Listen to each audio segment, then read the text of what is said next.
But you want to get nuts? Come on. Let's get nuts. The Flash 904 titled The Mask of the Red Death Part 1. It's a two-parter finale for Red Death. It's the finale being 905, obviously airing next week. It's my full review of 904. So if you enjoy, hit subscribe button down below, subscribe if you're new. Notifications on, and hit the like button too. And yeah, let's jump into the review. Also, hope you like the intro card. I couldn't resist not putting it in the video, so let's get nuts. This episode was good. It was the best episode this season. It was refreshing, to say the least. I had some little nitpicks here and there regarding Barry. But overall, this is a very good episode for The Flash in general. But in particular for season 9 in general being the last season, this is a very, very, very good episode. Again, the best episode of the season right now. We're only on 4 episodes in, but it's much better than 903, 2, and 1. So, yeah. So, Red Death is not the negative viewers Avatar. I called it like a week ago. I've been saying that for months. No one listened. Now you know to listen to me. When I say something, I mean it. So, you know, not trying to brag here, but I do know what I'm talking about from time to time. So, but she's not the new negative viewers Avatar, and she has artificial speed that she made from her timeline's Barry. Yes, Red Death is from another timeline. We don't know what timeline. Some people are saying it's an Armageddon timeline, like a reverse Flashpoint. I don't think that's the case. I think what the case is we're dealing with the Rogue. Because, see, the way she was explaining it, it sounded like, yeah, it could be a reverse Flashpoint. Because the part that we saw was from 2031. Not the present 2022, 2023 time. So it could have worked. But the way that Ryan was explaining that timeline, she was lying. Barry was teaming up with Rogue to take down Ryan because she was going rogue. So this is not the reverse Flashpoint. This is another whole timeline where Ryan is in the Justice League as Batwoman, looks at Barry's biometrics on his suit, creates her own super speed, and locks criminals up before they even start crimes, and Barry tries to stop her. She ended up killing her timeline's Iris, which is kind of hilarious. And by lightning, which if you remember in 819, guess who died to lightning? Iris. I guess it's a full circle moment for Iris. I mean, she gets struck by lightning twice and dies. Barry gets struck by it, but like, what, 10 times and doesn't die? You know, I mean, Barry has superpowers, Iris doesn't. Hey, I mean, it's the key here. Iris has no powers, Barry does, so let's make Barry the main focus, right? Yeah, no. But Iris and Ryan really do have a good relationship. You know, they haven't met in this timeline from what it appears to be, but, I mean, Iris does know Ryan kind of well. I mean, she connected the dots that Ryan's parents weren't murdered by someone in the Royal Flush Gang. Which is how she figured out that this wasn't our Ryan, it's another Ryan Wilder. But it is interesting to know, like, are we going to see this timeline? Which I don't think we will at this point. I think we're done with the whole other timeline stuff because the Cosmic Timeline is destroyed. Which Red Death wanted Barry to run on it and to give her organic speed, which is... You know, it could have killed Barry. It was going to kill Barry if Mark didn't stop him from killing himself. But, which Mark is probably dead, by the way. That's a spoiler who dies in the title. I'm assuming Mark's dead. It looked like he was, unless they just stabbed him repeatedly, which even then he's probably going to die anyways. But, spoiler, we know he's in the series finale, so if he does die, time travel for Barry, I would assume. Or Keon has some magical gifting powers to bring people back to life, which there'll be a plot hole there for sure down the line. But, I mean, overall, there was nothing I really had anything like I didn't like. The only thing that really caught me off guard was Barry in the beginning of the episode when he was talking to Red Death in the city, like in some plaza or whatever, where OG Rainbow Ray showed up, which, by the way, he has new powers. He can now put fear into people, which I kind of figure was the case from Syphilis, because why would Barry collapse if he's pissed off? But I guess they changed his powers post-crisis. That or Red Death gave him new powers. I don't know, but he does have new powers. He knocked Barry out, which Barry could have gone to Flash him and knocked his butt back. But Red Death could have easily just gone in the way and knocked him out herself. So I'm assuming that's the entire case here of, like, Barry could have done something there. But even then, Red Death could have stopped them. It's like the situation with A19 when Barry killed Iris, or Iris died. Whether you want to say Barry killed her, and that's up to you. But Barry didn't even try to save her because, one, his energy was depleted, and two, Dion could have frozen him in time. So there's a difference between doing nothing and doing something. And when you do something, there's going to be a consequence there, and that consequence is Red Death in this moment. So for Barry to be knocked on his butt by a fear meta, it kind of works because there's nothing Barry could have really done besides run away. But even then, Red Death could have easily caught up to him and knocked him out anyways. So yes, it could have played out differently, but the way they did it kind of worked because Barry was willing to sacrifice himself to get through to Red Death, because he did believe that she was a new avatar of the next Speed Force.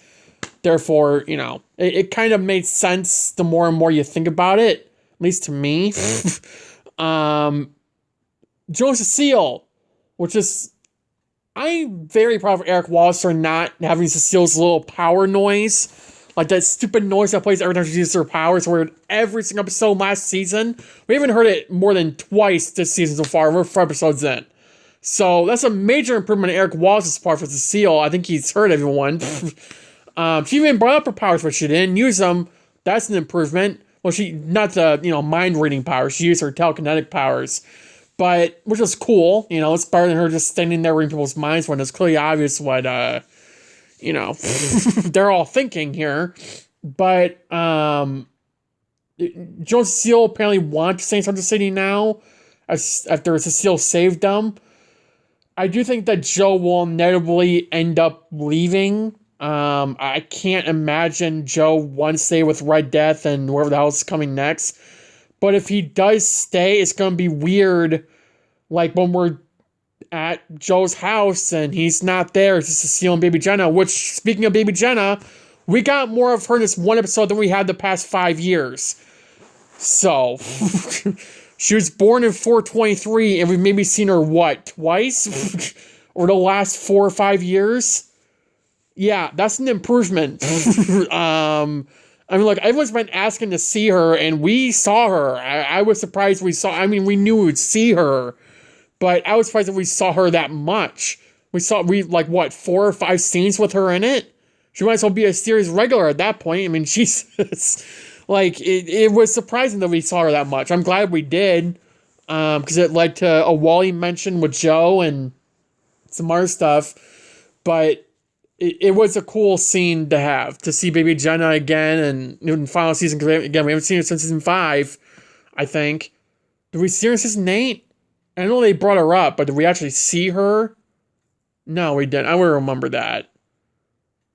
I think we all would have remembered that, honestly. But, yeah. So, in Red Death, has a cool suit up. Very cool suit up. I think one of the best suit ups I've seen on television in a while. The one that it reminded me of, and the instant I saw the armor coming on Ryan, it made me instantly think of the steel suit up in Superman Lois season 2, when John Irons jumped and the suit came over him. I wonder if they were trying to make competition there. Hey, they did this, we're doing this. It was kind of weird, the sound effects, though. Ryan was it's like she was phasing, but she wasn't. The suit just came onto her, so it was a weird little sound effect thing I think decided to put in there for whatever. But, the episode was very, very good. There wasn't much cringe, really. The writing was good. The only thing that really I didn't care for was the quote-unquote Shalegra, which I guess what we're calling them now. Which, how is that a good ship name? Shalegra? Chegra is better, first off. But, I mean, I've been shipping them since season 7, so I don't... They should have been together last season, would have been perfect, but no, we had to drag that out, too. But, again, Allegra picks the worst possible time when we're believing that Mark is dead, and she's telling Chester that now's a good time to talk? No. Allegra's not that stupid, you would think. I guess she is now, but she wasn't. And also, you know, for Mark to be left there, Allegra could have used her powers. You know, Goldface, Hartley, they could have all used their powers there. And if they had waited just a second longer, well, not even a second, probably like a few minutes, Barry Speed could have come back, fought Red Death, possibly, and, you know, could have saved Mark, assuming he's, you know, alive, which... Again, spoiler alert, 913, he's alive, so I'd assume he's alive. But, you know, the matter of the fact is that it's 905 is going to be very, very good. And I do wonder if anyone's going to die like Kramer, if she's going to die in 905. Because we do see her in CCPD when Red Death is taking over the place, which I'll talk about in my poem breakdown tomorrow. But 905 will be a very, very good episode. I wish this episode took place earlier, but at the same time, I think I get what Eric Wallace is trying to do here the more and more I look at it. I think what he's trying to do was set up a rose gallery for Red Death to have, and a storyline for her to have. That Eric Wallace cannot just set it up in like one episode. He needed these last 3 episodes, yes, even 902, to set up the premise of, okay, here's why Red Death got together these rogues, and here's why Barry's doing it, although it's kind of, you know, different reasons for Barry, but Red Death got these rogues together because on probably some level she figured that Barry would do the same thing. And that's why we're getting all these rogues. It's not just for some random story reason. It is legitimately because that's what she believed Barry would do, which he did. And his plans fell directly into hers and, you know, foiled Barry's pretty much. The only thing she didn't count on was Mark being able to save Barry and stop him from giving Ryan organic speed. But the thing is that, you know, this arc reminded me heavily of Godspeed and Zoom in a way. I mean, with Godspeed, you know, what we're dealing with is, or in season 7, I have to say, him needing organic speed from Barry. The same thing happened here with Red Death. Not to point out that Zoom's music, his little theme, played in a few times throughout 904. Savitar could have easily been brought up here with the suit up. So, and also the alternate timeline here. So, it's... I think Eric Wallace is trying to get a villain that could be like Thawne, Zoom, Savitar, and Godspeed rolled into one. And I think he delivered that on some level. I do think that for Ryan... Jamicia does great with lines, because she said that I am Vengeance, I am the Night, I am Red Death, not I am Batman or Batwoman. But she did deliver those lines very well. I think the reason it didn't deliver so well in 903 was because just the way the shot was, well, shot. You know, but the way Ryan said those 3 lines were gold. I mean, she delivered them very well. I do think it was because the voice changer for Red Death kind of helped boost that. We did get mentioned of Batman, but it was in our timeline, so at least there's a Batman that exists at some point. But, you know, who knows even if that was true, but, you know.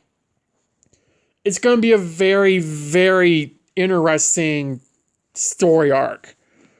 And I think 906, I hope will pick up what happens from the fall of 905. Because I have a sneaking suspicion that Kramer will die in 905.